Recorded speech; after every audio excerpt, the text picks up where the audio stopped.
ओम गंगणपते नमः।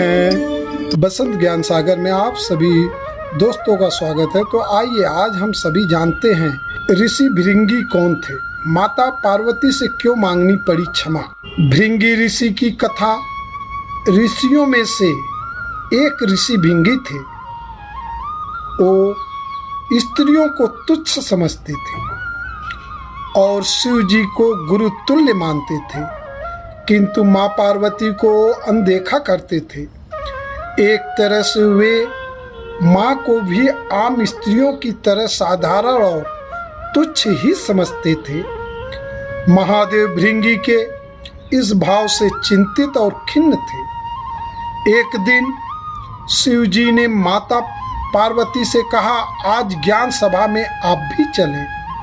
माँ पार्वती शिव जी के इस प्रस्ताव को स्वीकार किया और ज्ञान सभा में शिव जी के साथ विराजमान हो गए। सभी ऋषिगण और देवताओं ने माँ और परमपिता को नमन किया और उनकी प्रदक्षिणा की और अपना अपना स्थान ग्रहण किया, किंतु भृंगी ऋषि माँ पार्वती और शिव जी को साथ देखकर थोड़े चिंतित थे।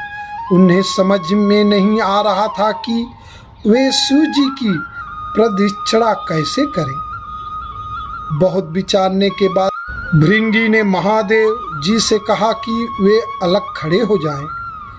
शिव जी जानते थे भृंगी के मन की बात। वो माँ पार्वती को देखने लगे। माता उनके मन की बात पढ़ ली और वे शिव जी के आधे अंग से जुड़ गई और अर्धनारीश्वर रूप में विराजमान हो गई। अब तो भृंगी और परेशान।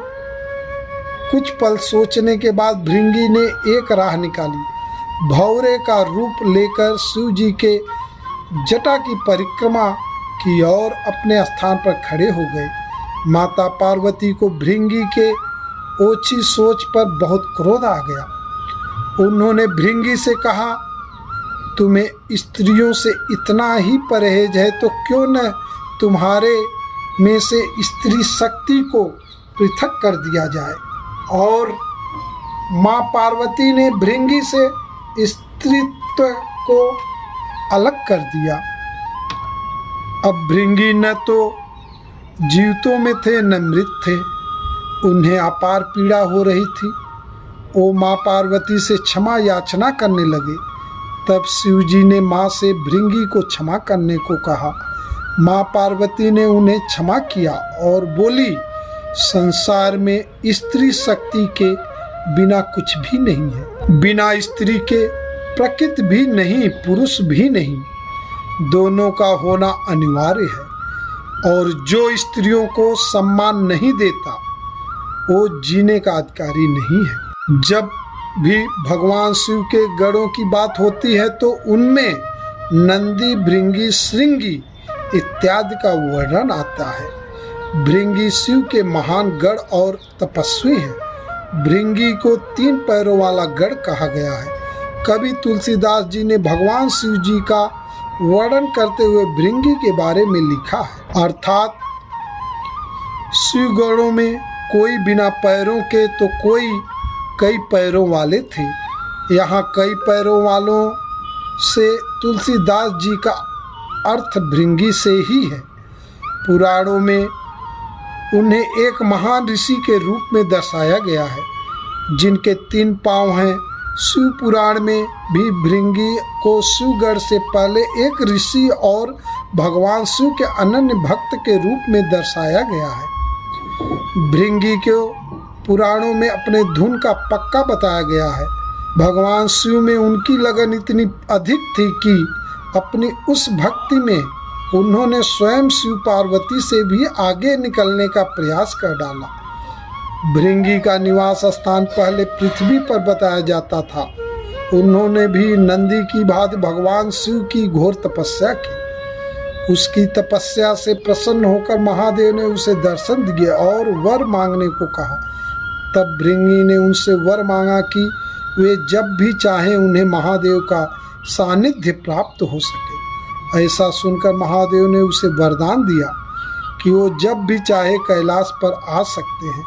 उस वरदान को पाने के बाद भृंगी ने कैलाश को ही अपना निवास स्थान बना लिया और वहीं भगवान शिव के सानिध्य में रहकर उनकी आराधना करने लगी। भृंगी की भक्ति भगवान शिव में इतनी थी कि उनके समक्ष उन्हें कुछ दिखता नहीं था। भृंगी केवल शिव की ही पूजा किया करते थे और माता पार्वती की पूजा नहीं करते थे। नंदी आदि शिवगणों ने उन्हें कई बार समझाया कि केवल शिव जी की पूजा नहीं करनी चाहिए, किंतु उनकी भक्ति में डूबे भृंगी को ये बात समझ में नहीं आई। भृंगी केवल भगवान शिव की परिक्रमा करना चाहते थे, किंतु आधी परिक्रमा करने के बाद वे रुक गए। भृंगी ने माता से अनुरोध किया कि वे कुछ समय के लिए महादेव से अलग हो जाएं, ताकि वे अपनी परिक्रमा पूरी कर सके। अब माता ने हंसते हुए कहा, ये मेरे पति हैं और मैं किसी भी स्थिति में इनसे अलग नहीं हो सकती हूँ। भृंगी ने उनसे बहुत अनुरोध किया, किंतु माता हटने को तैयार नहीं हुई। भृंगी अपने हट पर अड़े रहे थे। महादेव ने तत्काल महादेवी को स्वयं में विलीन कर लिया।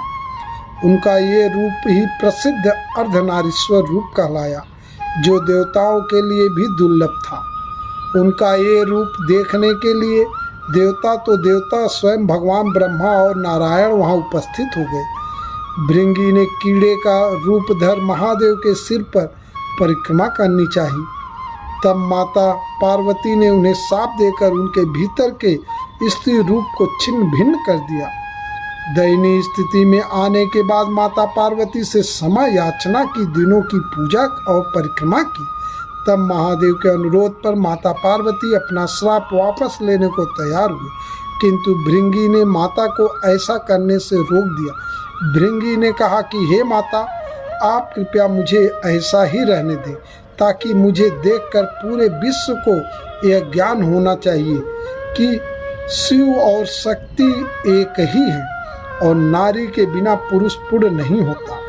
उसकी इस बात से दोनों बड़े प्रसन्न हुए और महादेव ने उसे वरदान दिया कि वे सदैव उसके साथ ही रहेंगे।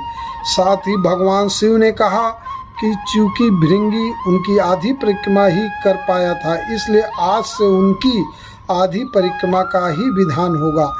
यही कारण है कि महादेव ही केवल ऐसे हैं जिनकी आधी परिक्रमा की जाती है। भृंगी चलने फिरने में असमर्थ हो गए, इसलिए भगवान शिव ने उसे तीसरा पैर भी प्रदान किया, जिससे वे अपना भार संभाल कर शिव पार्वती के साथ चलते हैं। शिव का अर्धनारीश्वर रूप विश्व को ये शिक्षा प्रदान करता है कि पुरुष और स्त्री एक दूसरे के पूरक हैं।